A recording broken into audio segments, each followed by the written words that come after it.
Okay, I know what you're thinking. What is this goddamn name? The title sounds like an adult film parody, not the title of a roguelite where you go from a lovable nudist to a mutant nudist who spits poison out of his stomach and has a dumpy. You might also be thinking, is this Winnie the Pooh? Yes and no. Although most people think of the Disney iteration when Pooh is mentioned, myself included, the character and books from 1926 created by A.A. Mills and E.H. Shepard entered the public domain in the US a couple years ago, so technically you can do what you want with them. Okay, maybe dial it back just a little bit. At the time I'm recording this, the demo for the game just dropped, so I figured I'd take a small detour from a larger video that I'm working on just to look at this very strange game. I remember finding the reveal trailer on Twitter, and although I am very sick of the cliche of taking something childish and whimsical and making it frightening, this had a twist that I did not expect, and in my opinion was a breath of fresh air. Developed and published by Twice Different, it's a roguelite strategy deck building game where you play as a virus infecting Pooh's body. Your goal is to become more powerful, mutate like no tomorrow, and most importantly, kill everyone in sight. Once you die, you get your reward, then try again with a brand new shuffled deck of cards. Plain and simple. You have two phases, an exploration phase and a combat phase. Exploration is pretty self-explanatory. You go through randomly generated cell structures to find an exit and hope to God you find abilities, mutations, and/or traits you want. Again, this is a roguelite. All of your shit is shuffled. I won't go into detail on what you can get, but they will help you not die as fast. You can re-roll if you don't like the stuff given at first, but you can only do that once per exit. Or you can just, not take the upgrade. I mean, I wouldn't pass up on those, by the way, because there's some very useful stuff you can get. Like those healing perks, and by Mother Russia, you're going to need it.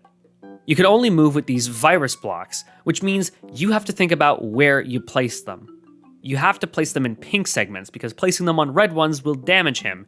So don't go placing them there unless there's a healing tile close by so you can just tank the hit and move on. Trust me, I tried that once. It didn't go over well. Just like the perks of mutation within your body, the ones in your brain are also completely random. And the more you line up with those virus blocks, the more stuff you can do within a single turn. If all the stars align in your favor, nothing stands a chance. Whether it's a random rat with a shovel, a family with a kid, I am so sorry, or even a honey badger priest who's just Bruce Banner's rage mixed with Chuck Norris. Man, honey badgers are scary. After clearing a boss, your brain gets bigger, allowing you to store more actions and gives you more options. You can even upgrade the virus blocks, allowing you to explore further within or do more actions within a single turn. It was actually pretty funny to ask my brain, okay, how am I gonna kill innocent people today? The game is planned to have different virus types, but the demo only gives you the Savage virus type, allowing you to pretty much tack on the damage. Once you fully max that out, there's really not much you can do in this demo.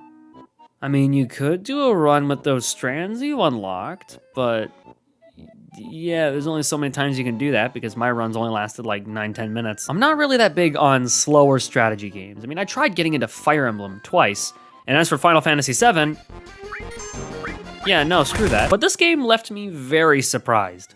I had a lot of fun with this. I mean, it's simple to grasp, the tutorial does a really good job telling you how it all works, the game looks really nice, and I didn't run into too many bugs.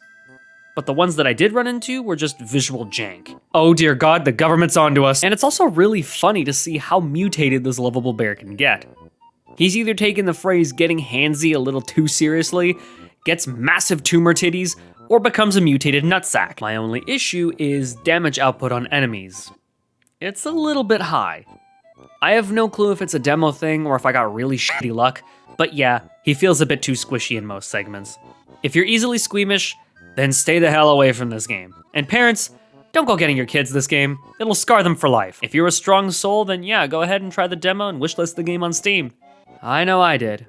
And honestly, I cannot wait to see what becomes of the final game. Now, I don't think these first impressions will turn into full-blown videos one day, but it is a rather tempting thing to do.